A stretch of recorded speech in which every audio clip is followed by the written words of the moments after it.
कुंभ राशि वाले बंधुओं, आप सभी का बहुत बहुत स्वागत है, हृदय से अभिनंदन है मंथन भिंड यूट्यूब चैनल में। तो कुंभ राशि वालों, जरा ध्यान से सुनिए, क्योंकि यह एक इंसान आपको बहुत बड़ा धोखा देने वाला है। जी हाँ बंधुओं, आपकी उम्मीदों पर पानी फिरने वाला है। आपको उस समय पर धोखा मिलेगा, आपके साथ फ्रॉड होगा जब आप इसे सहने की गुंजाइश में नहीं होंगे। जी हाँ बंधुओं, बेहद सावधानी से इस कार्यक्रम को अंत तक देखिए, सारी बातों को समझने की कोशिश करिए। हम आपको चेतावनी देने जा रहे हैं, सतर्क बनाने जा रहे हैं कि आप आने वाली मुसीबत, आने वाले धोखे, आने वाले फ्रॉड से बच सकें, बीच रास्ते से ही इसे वापस लौटा सकें। आपके आने वाले 5 से 7 दिनों की सटीक 5 बड़ी भविष्यवाणियां भी हम करेंगे, जिसमें कुछ पॉजिटिव हैं, कुछ नेगेटिव हैं और सब कुछ आपके जो ग्रह गोचर हैं उनके आधार पर है।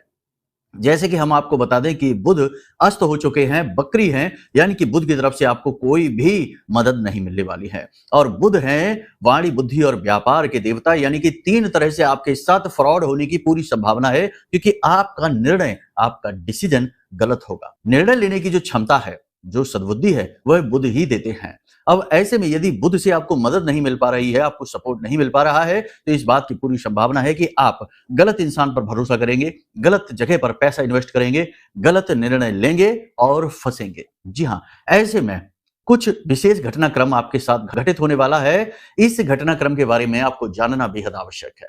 सारी बातें बिल्कुल सटीक तरीके से आपको बताने वाले हैं, एक एक करके हर एक बात को गहराई से समझाएंगे और हर एक भविष्यवाणी के साथ आपको एक सलाह भी देंगे, ताकि आपका श्रेष्ठतम मार्गदर्शन हो सके। केवल समस्या बता देना ही काफी नहीं होता है, उसका समाधान भी देना चाहिए, यही एक गुरु का कार्य भी है। इसी के साथ साथ हम आपको 2 ऐसे चमत्कारी उपाय बताएंगे जो इससे पहले आपने कभी सुने नहीं होंगे, और ये उपाय बहुत ही गुप्त हैं, बहुत ही शक्तिशाली हैं। इन्हें इसलिए आपने नहीं सुना होगा क्योंकि इनको बताने के बदले में लोग पैसे लेंगे, और जो इनके बारे में जानते हैं वो किसी को नहीं बताएंगे, क्योंकि उपाय गुप्त रखने से ही फलित होते हैं, उजागर कर देने से उपाय का प्रतिफल समाप्त हो जाता है। तो यही हम आपसे भी कहेंगे कि जब आपको इन उपायों के बारे में पता चले, जो कि हम आपको कार्यक्रम के अंत में बताएंगे, तो इन्हें आप भी गुप्त रखना और चुपचाप तरीके से अपने जीवन में शामिल करना। इन उपायों को करने से आपके जीवन में 3 बड़े बदलाव आप अगले दिन से ही महसूस करेंगे। पहला बदलाव कि आपके जीवन में किसी भी प्रकार की यदि रुकावट है, जैसा कि अभी आप फिलहाल कुछ दिनों से महसूस कर रहे हैं, जैसे कि आप थम से गए हैं, स्तंभित से हो गए हैं, सोच रहे हैं वो कर नहीं पा रहे हैं, जो चाह रहे हैं वो आप हासिल नहीं कर पा रहे हैं। सारी योजनाएं, सारी स्कीम आपके पास है, सब कुछ तैयार है, लेकिन आप चाह कर भी आगे नहीं बढ़ पा रहे हैं, यानी कि एक जड़त्व का भाव आपके अंदर महसूस हो रहा है। यानी कह सकते हैं कि एक प्रकार का आपका अवरोध है जो आपके मार्ग में, वो अनजाना अवरोध आपको रोक रहा है, वह हट जाएगा। जीवन में गति आ जाएगी, सबसे पहला प्रभाव यही है। और जीवन में गति आना बेहद आवश्यक है, क्योंकि आपके पास कुछ बड़ी योजनाएं हैं, कुछ बड़े महत्वपूर्ण कार्य हैं जो आपको जल्द से जल्द खत्म करने हैं। तभी जीवन में सकारात्मक बदलाव आएंगे, सुख और शांति आएगी। तो ये पहला बदलाव है। दूसरा बदलाव कि आपके जीवन में अलग अलग स्रोतों से, कई प्रकार से पैसे का आगमन होगा। जी हाँ, अब किस स्रोत से, किस तरह से, कैसे आएगा पैसा, ये आप बेहतर जानेंगे। जैसे आपके कर्म होंगे, जैसे आपकी क्रिया शक्ति होगी, उस हिसाब से पैसा आएगा। कुछ नए और अनजाने स्रोत भी बनेंगे। देखो, देने वाला जब देना शुरू करता है तो वह कहीं से भी किसी भी प्रकार से आपको दे सकता है, ये उसकी मर्जी है, मार्ग वही बनाता है। तो अलग अलग स्रोतों से आपके पास पैसा आएगा, ये दूसरा बड़ा बदलाव है। तीसरा बड़ा बदलाव आप ये महसूस करेंगे कि आपके जीवन में जो खास प्रकार की नेगेटिविटी है, जैसे कि परिवार में क्लेश रहता है, बीमारियों का वास हो गया है, कर्जा है कि समाप्त होने का नाम ही नहीं ले रहा है, बढ़ता ही चला जा रहा है, जितना प्रयास करते बाहर निकलने का उतना ही इस दलदल में और घुसते जा रहे हैं। कहने का मतलब ये है कि खास प्रकार की नेगेटिविटी ने आपको घेर रखा है, नकारात्मकता ने, और ये आपका पीछा नहीं छोड़ रही है। आप पूजा पाठ अनुष्ठान खूब कर रहे हैं, सब कुछ कर रहे हैं, धर्म कर्म में विश्वास करते हैं, अपनी क्षमता अनुसार दान धर्म भी करते हैं, सत्कर्म करते हैं, फिर भी नेगेटिविटी ने आपका पीछा नहीं छोड़ा है। तो इस उपाय को करने से नेगेटिविटी से छुटकारा आप महसूस करेंगे, यानी बहुत ही हल्कापन महसूस करेंगे, मन प्रसन्न महसूस करेंगे। बोझ सा जो आपके ऊपर रखा हुआ महसूस होता है, भारीपन सा महसूस होता है, वह भारीपन समाप्त हो जाएगा, बहुत ही हल्कापन और अच्छा महसूस होने शुरू हो जाएगा। ये आपकी स्वयं की अनुभूति होगी, तो इसे आप ही सबसे बेहतर बता पाएंगे। देखो, हर एक बात, हर एक भाव को शब्दों से बांध पाना और उसे बता पाना संभव नहीं होता है, महसूस करना पड़ता है। तो ये आप खुद ही महसूस करेंगे, ठीक है। तो ये 3 बड़े बदलाव हैं, बाकी तो ये शुरुआत है, फिर आगे और भी उन्नति होगी, क्योंकि जैसे जैसे उपायों का प्रभाव बढ़ेगा वैसे वैसे जीवन में अलग अलग क्षेत्रों में आपको कामयाबी मिलनी शुरू हो जाएगी। कहने का मतलब यह है कि कार्यक्रम बहुत ही महत्वपूर्ण है, जीवन में महापरिवर्तन लाने का दम रखता है। बस आपको पूरे चित्त के साथ, ध्यान के साथ इस कार्यक्रम को अंत तक देखना है, तो ही हमारी मेहनत सफल होगी और आपको भी कुछ श्रेष्ठतम हासिल हो पाएगा माई की कृपा के साथ। चलिए बंधु, तो फिर कमेंट बॉक्स में पूरे भक्ति भाव के साथ लिख डालिए, जय मां भद्रकाली कृपा करो, हर हर महादेव। श्रावण का पवित्र महीना 100% जीवन में कुछ क्रांतिकारी लेकर आएगा, इस बात का हम वादा करते हैं। बस हमारे साथ आपको ठहरना होगा। चलिए बंधु, अब अपने मूल विषय को शुरू करते हैं। बात करते हैं 5 बड़ी भविष्यवाणियों की, फिर बताएंगे इस एक इंसान के बारे में और फिर बताएंगे उन 2 महा उपायों के बारे में। तो ध्यान से सुनिए। जय माई की। बंधुओं, ज्योतिष और तंत्र विद्या के क्षेत्र में आचार्य अमित एक जाना माना नाम है। पूज्य गुरुदेव के साधनाओं और ज्योतिष विद्या के अनुभव बेहद दिव्य है। जी हाँ, पूज्य गुरुदेव ने जिसकी भी कुंडली का विश्लेषण किया और कुंडली के अनुसार उसे सटीक उपाय व महामाई माँ बगलामुखी की विशेष कृपा दी, उसके जीवन में सकारात्मक बदलाव तो आए ही है। फिर चाहे समस्या कितनी ही कठिन क्यों ना हो, समाधान तो अवश्य हुआ है। अब ऐसे में यदि आप भी अपने जीवन की किसी बड़ी समस्या से जूझ रहे हैं, जैसे कि कर्जा बढ़ता ही जा रहा है, काम धंधा और व्यापार सब रुक चुका है, रिश्ते नातों में तनाव हद से ज्यादा बढ़ गया है, पूरा जीवन ही नकारात्मकताओं से भर गया है, तो ऐसे में यही सही समय है जब आप श्रेष्ठ गुरु से मार्गदर्शन प्राप्त करें और जीवन के अंधकार को समाप्त कर दिव्य प्रकाश की ओर कदम बढ़ाएं। वीडियो में दिए गए नंबरों पर तुरंत संपर्क करिए और अपनी कुंडली का विश्लेषण व समाधान पूज्य गुरुदेव के द्वारा करवा लीजिए। देर ना करें, आपके देवी देवताओं के आशीर्वाद से ये मौका खुद चलकर आपके पास आया है, इसे गंवाना नहीं है। अभी फोन करें और गुरुदेव से मार्गदर्शन प्राप्त करें। महामाई आपका कल्याण करें। धन्यवाद। तो बंधुओं, सबसे पहले बात करेंगे हम रुकावटों की, अड़चनों की, परेशानियों की। 25 तारीख से लेकर 31 तारीख तक ये रुकावटों का समय है, अवरोध का समय है। बड़ी ग्रह परिवर्तन होने वाले हैं, शुक्र का परिवर्तन होगा, मंगल का परिवर्तन होगा, कुछ न कुछ कहीं ना कहीं नेगेटिविटी रहेगी ही जीवन में, तो अवरोध का समय होगा। यानी कि अगर आपका कोर्ट कचहरी का कोई विवाद चल रहा है तो उसमें भी गति धीमी होगी, काम बनेंगे नहीं, आपका समय ज्यादा खराब होगा। इसी प्रकार यदि दुकानदारी है, बिजनेस है, व्यापार है, तो वहां पर भी समय ज्यादा खराब होगा, प्रॉफिट कम होंगे, फायदा कम होगा, ग्राहकी कमजोर पड़ेगी। इसी के साथ साथ यदि आपकी नौकरी है तो वहां पर मेहनत बहुत अधिक होगी, आपके काम को पहचान नहीं मिलेगी, आपका काम का क्रेडिट कोई और ही ले जाएगा। यानी कि मेहनत करेंगे आप और नाम होगा किसी और का, ऐसा अनुभव आपको महसूस होगा। लेकिन आपको घबराने की जरूरत नहीं है, ये टेम्परेरी है। नया महीना प्रारंभ होते ही नई परिस्थितियां बनेंगी, नई अनुकूलताएं और प्रतिकूलताएं जीवन में आएंगी। तो कुछ समय के लिए आपको जड़त्व का एहसास होगा, जैसे कि आपके प्रयास निष्फल हो रहे हैं, आपकी मेहनत, आपकी योजनाएं सफल नहीं होने वाली हैं। तो यहां पर आपको 2-3 तरीके से इस चीज को लेना है। पहला तो कि आपको जब मेहनत सफल होती न दिखाई दे तो और अधिक आध्यात्मिक होना है, पूजा पाठ अनुष्ठान, या फिर आप एक काम कर सकते हैं कि जैसा कि सावन का महीना भी चल रहा है, अनुष्ठानों का महीना है, पूजा पाठ का महीना है, तो ऐसे में आप किसी विशेष दैवी शक्ति का कोई विशेष अनुष्ठान कर सकते हैं। आगे हम आपको बताएंगे भी कि एक अनुष्ठान विशेष है जो आपको बहुत अधिक फल देगा इन 5 से 7 दिनों में। तो आप 7 दिन का एक अनुष्ठान कर सकते हैं, इसके विषय में आगे हम आपको बताने वाले हैं। इस अनुष्ठान का जो प्रतिफल है या यूं कहें कि पुण्य है, वह इतना अधिक है कि जैसे ही आपके जीवन में बदलाव आएंगे, यानी 7 दिन के बाद आपके जीवन में एकदम से चमत्कारी बदलाव आने शुरू हो जाएंगे, गति आनी शुरू हो जाएगी। अब इस समय को आपको बड़ी ही गंभीरता के साथ, धीरता के साथ गुजारना है और अपने स्वयं के गुरु बनना है। लोगों से कम चर्चा करें, लोगों से ज्यादा बात न करें, बहसबाजी हो जाएगी, विवाद खड़े हो जाएंगे, झगड़ा हो जाएगा, आपके मन में तनाव की स्थिति बनेगी। बेहतर ये होगा कि लोगों से काम की ही बात करें, जितनी जरूरी है उतनी बातें करें, ज्यादा फालतू बातें करके अपना समय खराब ना करें और अपने आप पर पूरा ध्यान दें, एकाग्र रहें, अपने काम पर, अपने जीवन, अपने स्वास्थ्य पर ध्यान दें, यही सबसे महत्वपूर्ण बात है। दूसरा भविष्यवाणी यह है कि संतान को लेकर किसी प्रकार की चिंता रहेगी, या तो संतान मनमुखी हो चुकी है, अपने मन की कर रही है, आपकी नहीं सुन रही है, इस बात से लेकर आप चिंतित रहेंगे और जिस प्रकार की उम्मीदें आपने लगा रखी हैं संतान से, उस प्रकार की उम्मीदें आपकी पूरी नहीं होती दिखाई दे रही हैं इस वजह से। मतलब कहने का यह है कि यह जो 5 से 7 दिन का समय है, यह संतान के प्रति आपको चिंता का भाव देगा, नकारात्मक भाव रहेगा। चिंता करना अच्छी बात है, सोचना विचारना अच्छी बात है, लेकिन चीजों को, हर एक पक्ष को अच्छी तरह से समझना होगा। कहां पर आपको कौन सा एक्शन लेना है, उसे क्या समझाना है, बैठकर उसके साथ चर्चा करिए, अपनी संतान के साथ बात करिए, उनको समझने की कोशिश करिए और जैसा उनका मन है, यानी जिस प्रकार उनका स्वभाव है, उसी प्रकार का बर्ताव करिए। उग्र स्वभाव की संतान के साथ हम यदि उग्र बात करेंगे तो वह हमें अपना शत्रु समझने लगती है। ऐसे में वह बाहर अनजाने लोगों से मित्रवत व्यवहार और घर में ही शत्रुवत व्यवहार करने लगती है, तो ऐसे में आपको समझदारी से काम लेना होगा। संतान के साथ चर्चा करें, बात करें, उनकी जो दिक्कतें हैं, जो परेशानियाँ हैं, उन्हें समझने की कोशिश करें। दूसरी सबसे बड़ी बात कि आपको इस 7 दिन में कोई बड़ा फैसला नहीं लेना है। अब बड़े फैसले से बात करें तो कोई दुकान का उद्घाटन नहीं करना है, नए बिज़नेस व्यापार की शुरुआत नहीं करनी है, कहीं पर कोई बड़ा इन्वेस्टमेंट नहीं करना है। छोटे-मोटे स्तर पर चीज़ें तो चलती रहेंगी, जीवन तो रुक नहीं जाता है, जीवन तो गति का ही नाम है। तो जो चल रहा है जैसा, बस उसी पर ध्यान दीजिए। कुछ भी नया, कुछ भी बड़ा करने की कोशिश ना करिए, क्योंकि जैसे ही मंगल का राशि परिवर्तन होगा, केतु से मंगल युति अपनी तोड़ेंगे, आगे बढ़ेंगे, कन्या राशि में पहुँचेंगे, तो वहाँ पर हमें ये भी देखना पड़ेगा कि इस विच्छेदन का, यानी कि मंगल के इस राशि परिवर्तन का क्या प्रभाव आपके जीवन पर पड़ता दिखाई दे रहा है। अगली भविष्यवाणी यह रहेगी कि कर्जे से आप परेशान हैं, कर्जदार आपको परेशान करेंगे, बार-बार फ़ोन करेंगे, टोका-टाकी करेंगे, आपके ऊपर दबाव बनाएँगे और इस दबाव का परिणाम यही रहेगा कि आपके मन में टेंशन, चिंताएँ घर करने लगेंगी, व्याकुलताएँ घर करने लगेंगी, घबराहट होगी और कुछ जातकों के जीवन में तो कर्ज की स्थिति बहुत ज़्यादा बुरी है, तो ऐसे में उन्हें बहुत अधिक परेशानी हो सकती है।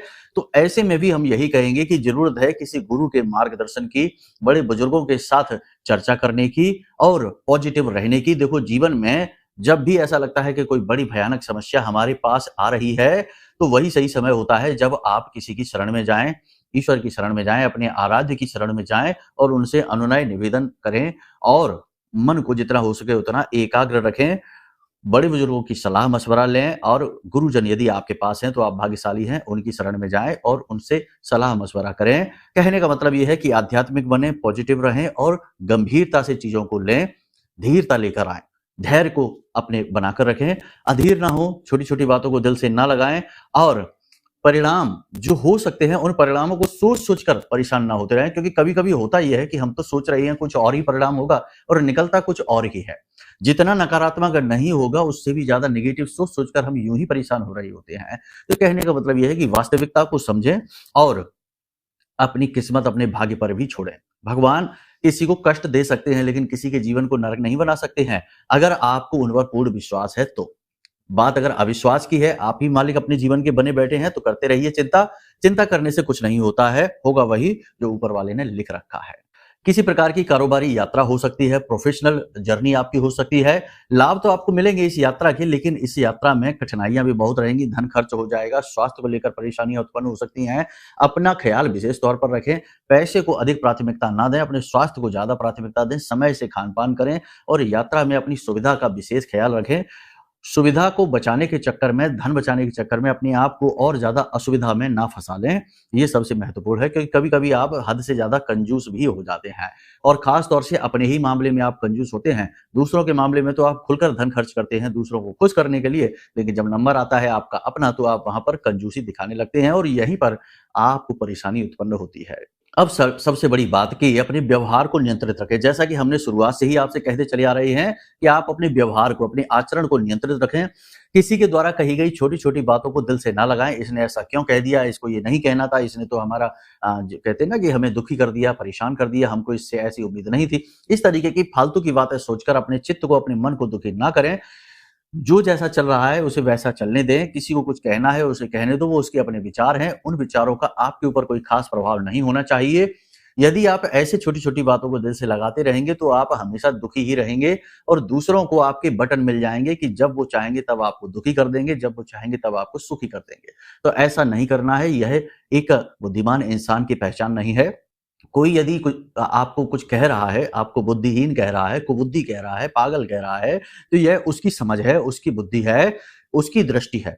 आप क्या हैं, कौन हैं, ये आपको अच्छी तरीके से पता है। कहने का मतलब ये है कि इमोशनल नहीं होना है, ज़रूरत से ज़्यादा भावुक नहीं होना है, रिश्ते नातों में कही गई बातों को दिल से लगाकर दुखी नहीं होना है, बैठकर रोना नहीं है।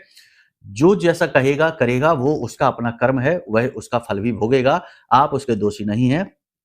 आप अपनी एकाग्रता को ना खोइए। आपके जीवन में वैसे ही परेशानियाँ बहुत हैं और हल करने के लिए बहुत सारा दिमाग, बहुत सारा संयम आपको चाहिए, तो बस उसे बनाकर रखिए। छोटी-छोटी बातों को दिल से नहीं लगाना है, अपना व्यवहार नियंत्रित रखना है। होगा यह है कि फिर आप भी पलटकर जवाब देंगे और बात बिगड़ जाएगी। तनाव की स्थितियाँ, झगड़े और विवाद की स्थितियाँ उत्पन्न होंगी, जो आपको ज़्यादा दुखी करेंगी, परेशान करेंगे। आपकी राशि के जातक थोड़े से भावुक होते हैं, भोले-भाले होते हैं, बातों में सीरियस जल्दी हो जाते हैं और सीरियस होने की वजह से ही दुखी भी होने लगते हैं। दूसरों का क्या है कहकर निकल जाएँगे, लेकिन आप उसे सोचते-सोचते परेशान रहेंगे। तो कहने का मतलब ये है कि इन चीज़ों को ज़्यादा तूल ना पकड़ाएँ। केवल ख़याली पुलाव ही ना पकाते रहें, यानी कि योजना पर योजना, योजना पर योजना, योजना पर योजना, यही ना करते रहें। आप अपनी योजना पर मोहर लगाइए और किस प्रकार स्टेप बाय स्टेप काम करने हैं इसके विषय में विचार करिए और फिर आगे बढ़िए। अभी फ़िलहाल 5 से 7 दिन का समय किसी बड़े फैसले के लिए अनुकूल नहीं है, लेकिन छोटे फैसले यानी छोटे-छोटे बदलाव स्टेप बाय स्टेप कैसे आगे बढ़ना है, कोई नया बिज़नेस करना है, कोई व्यापार करना है, दुकान खोलनी है तो दुकान ढूँढना शुरू कर दीजिए। बिज़नेस करना है तो अपने बिज़नेस पर रिसर्च करना शुरू कर दीजिए। नौकरी ढूँढनी है तो नौकरी के लिए लिंक बनाना शुरू कर दीजिए। किसके माध्यम से कहाँ बात होगी, कहाँ इंटरव्यू होगा। यानी कि जो पर्दे के पीछे की तैयारियाँ होती हैं, उन्हें तो आप कर ही सकते हैं। उनके लिए तो कोई समय की ऐसी बाध्यता नहीं होती है, तो ये काम आप करिए। बजाय इसके कि बस बैठ के ख़याली पुलाव पका रहे हैं और सोचते जा रहे हैं और हसीन सपने सजा रहे हैं, उस सपनों में ही राजा महाराजा बन गए और बाद में हकीकत में कुछ भी नहीं है। तैयारी मजबूत रखिए, ठीक है ना? मजबूत तैयारी रखेंगे तो जब अवसर आएगा तो जोरदार प्रहार होगा और कामयाबी का दरवाजा खुल जाएगा। कहने का मतलब यही है।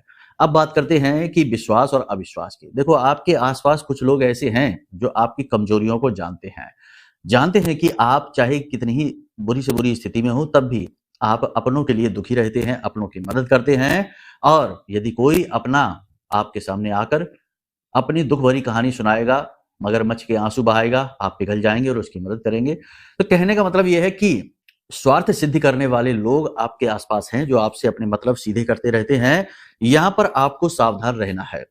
कहने का मतलब ये है कि कोई व्यक्ति आकर कोई स्कीम बताता है, योजना बताता है कि यहाँ पैसे लगा दो, यहाँ से खूब पैसा आएगा। पार्टनरशिप की बात करता है, सावधान हो जाना, पार्टनरशिप धोखेबाजी वाली होगी, आपके लिए फ्रॉड होगा। किसी के कहे अनुसार पैसे कहीं इन्वेस्ट नहीं करना है, धोखे का ये समय है, गलत काम हो सकता है, आपका निर्णय गलत साबित हो सकता है, तो किसी पर भी इस तरह से भरोसा करके आगे नहीं बढ़ना है, अपने आप पर भरोसा करिए। यदि कोई योजना, कोई प्लान, कोई स्कीम बताता भी है, तो उससे समय ले लीजिए, कहिए कि अभी नहीं, कुछ दिन सोचने का समय दो, उसके बाद जो भी निर्णय होगा वो लेंगे।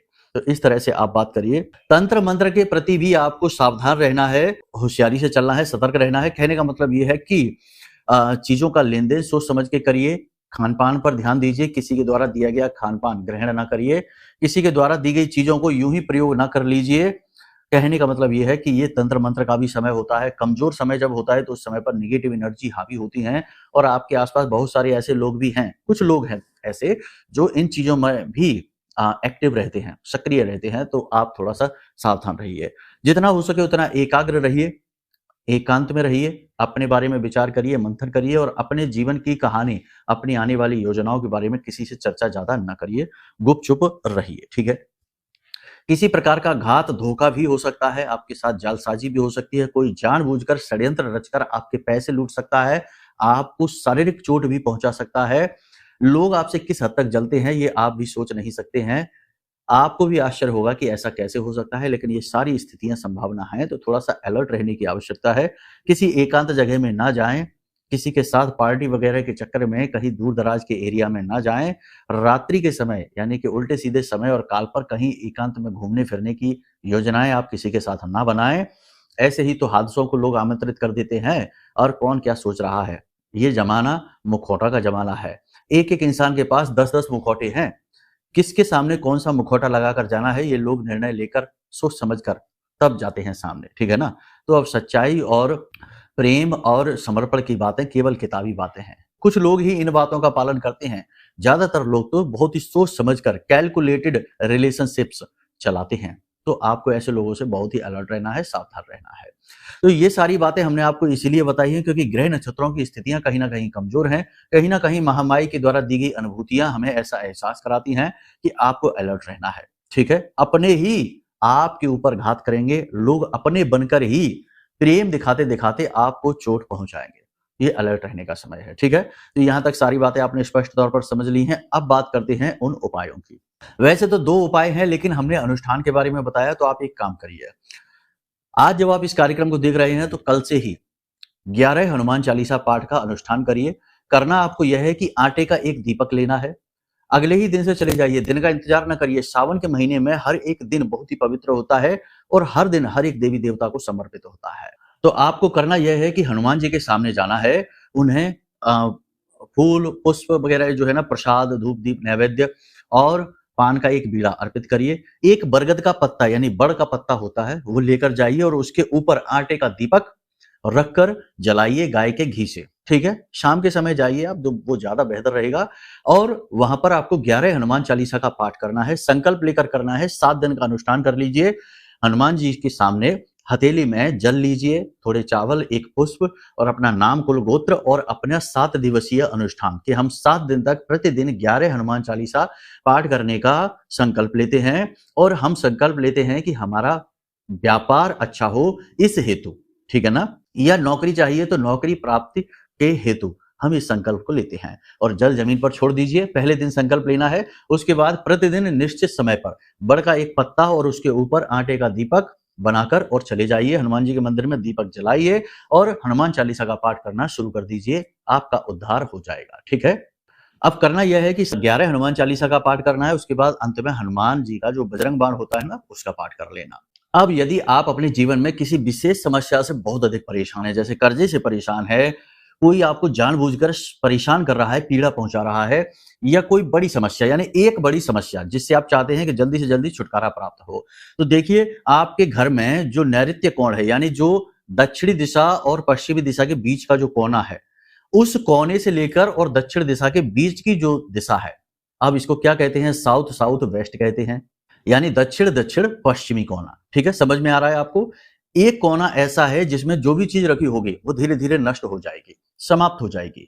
तो अब आपको अपनी समस्या के लिए यहां पर कुछ रखना है। क्या रखना है, एक प्लास्टिक की डिब्बी लेकर आइए जिसका रंग नीला हो, उसमें आपको नील भरनी है पाउडर वाली। ठीक है, और उसमें आपको एक सफेद रंग के कागज पर नीले रंग की कलम से अपनी उस समस्या को लिख देना है। ठीक है, उस समस्या को आपको लिख देना है और उस नील में उस कागज को दबाकर और ढक्कन लगाकर इसी कोने में उस डिब्बी को छुपाकर रख देना है। ये बहुत ही गुप्त, बहुत ही शक्तिशाली उपाय है, लाल किताब का उपाय है और बहुत ही कारगर होता है। मात्र 11 दिन के लिए आप इस डिब्बी को रखिए और 11वें दिन इस डिब्बी को उठाकर फ्लश कर दीजिए, अपनी टॉयलेट सीट पर डालकर इसको फ्लश कर दीजिए। उसके बाद आप फिर से इसी समस्या के लिए एक डिब्बी तैयार करके रख दीजिए। कुछ ही दिनों में यानी कि 2, 4, 5 दिन में ही आपको चीजें समझ में आने लगेंगी कि समस्या दूर होती दिखाई दे रही है। अब एकदम से तो जादू चमत्कार नहीं हो जाएगा कि आज आपने डिब्बी रखी और 2 दिन बाद करोड़ों का कर्जा था सब समाप्त हो गया, ऐसा नहीं होता है। लेकिन पॉजिटिव स्थितियां बननी शुरू हो जाएंगी, जो नेगेटिविटी है वह समाप्त होनी शुरू हो जाएगी। याद रखना कि यदि किसी इंसान के जीवन में कोई ऐसी बड़ी समस्या चल रही है जिसका वह समाधान ढूंढ नहीं पा रहा है, तो इसमें बहुत बड़ा हाथ राहु का होता है। कहीं ना कहीं राहु ही जिम्मेदार होता है जो जातक को इतनी बुरी तरीके से फंसाता है कि जातक का जीवन ही नर्क बन जाता है। इसलिए ये राहु से जुड़ा हुआ बहुत ही गुप्त, बहुत ही शक्तिशाली उपाय है। इस उपाय को आप करके देखिए, फिर हमें बताइए कि आपको कैसा महसूस हो रहा है। अब यदि आपको और भी गहराई से जानना है कि आपके जीवन में चल क्या रहा है और आपको सटीक समाधान कैसे प्राप्त होंगे, कुछ ही दिन में जीवन कैसे बदलेगा, तो उसके लिए कुंडली का विश्लेषण करा लीजिए। नंबर हमने वीडियो में दे रखे हैं, इन नंबरों पर फोन करिए, कुंडली के अनुसार सटीक उपाय आपको दे देंगे और कुछ ही दिनों में आपका जीवन चमत्कारी ढंग से बदल जाएगा। तो ये 2 उपाय आप करके देखिए, आपके जीवन में बहुत ही खुशहाली आएगी, जीवन में ईश्वर की कृपा आएगी, आपको भगवान की भक्ति भी प्राप्त होगी। अब एक और छोटी सी क्रिया आप कर सकते हैं, जिसमें आप अपने घर की उत्तर दिशा में एक मिट्टी का पात्र रखें और उसमें जल भर के रखें और उसमें चांदी का एक चौकोर टुकड़ा या चांदी का एक सिक्का, थोड़ी सी हल्दी, एक इलायची और एक लौंग का जोड़ा डालकर और उसे ढक कर रखिए। इस पानी को आप बदलते रहिए, इस सामग्री को भी आप बदल सकते हैं, लेकिन ये पानी वहां रखा हमेशा रहे और उस जल में थोड़ा सा गंगा जल भी अवश्य डाल दें। वैसे कहा यह जाता है कि पवित्र नदियों का जल इसमें रखना चाहिए, लेकिन अब बार बार नदी पर कौन जाएगा जल भरने के लिए, तो स्वच्छ जल में ही थोड़ी सी 2 बूंदे गंगा जल की डालेंगे तो वही गंगा जल का स्वरूप बन जाएगा। इस पानी को परिवर्तित करते रहिए, अपने घर के दरवाजे पर छिड़कते रहिए, पवित्र पौधों में, घर के जो पौधे हैं उनमें डालते रहिए और इस पात्र को वहां यानी उत्तरी दिशा में हमेशा रखिए। वो धन की दिशा है, कुबेर की दिशा है, वहां से पैसे का जो फ्लो बनेगा, अलग अलग रास्तों से पैसा आपके जीवन में आना शुरू हो जाएगा और आपकी पैसे की समस्या दूर हो जाएगी। इन उपायों को करिए, जो भविष्यवाणियां बताई हैं उनके बारे में गंभीरता से विचार करिए, चेतावनी दी है उन्हें भी गंभीरता से लीजिए। सारी बातों को यदि आपने समझ लिया और जीवन में उतार लिया तो इस बात की तो पक्की गारंटी है कि आपके जीवन से दुख दूर होंगे और आने वाला समय गोल्डन टाइम होगा आपके जीवन का। तो चलिए बंधु, उम्मीद करते हैं कि आपने सारी बातें समझ ली हैं। अब आप इनका प्रयोग करके अपने जीवन को खुद ही बदल पाएंगे। चलिए अब आज के इस कार्यक्रम को यही विराम देते हैं। हमेशा हंसते रहिए, मुस्कुराते रहिए, सकारात्मक रहिए, महामाई पर अपनी आस्था और विश्वास बनाकर अवश्य रखिए, क्योंकि आपका उद्धार तो वहीं से होना है। तो प्रेम से बोलिए जय माई की। हमारे प्रिय और परम पूज्य आचार्य जी ने अपनी साधनाओं के अनुभवों पर आधारित शक्तिशाली उपाय और क्रियाओं के माध्यम से हजारों लोगों के जीवन को पूरी तरह से बदला है। आचार्य जी के द्वारा बताया गया हर एक उपाय इतना सटीक और कारगर होता है कि जो भी इसे पूरे भाव के साथ कर लेता है उसे साक्षात महामाई की कृपा और आशीर्वाद प्राप्त हो जाती है। इसलिए निसंकोच इन उपायों को पूरे भाव के साथ करिए, आपका कल्याण होगा। जय माई की।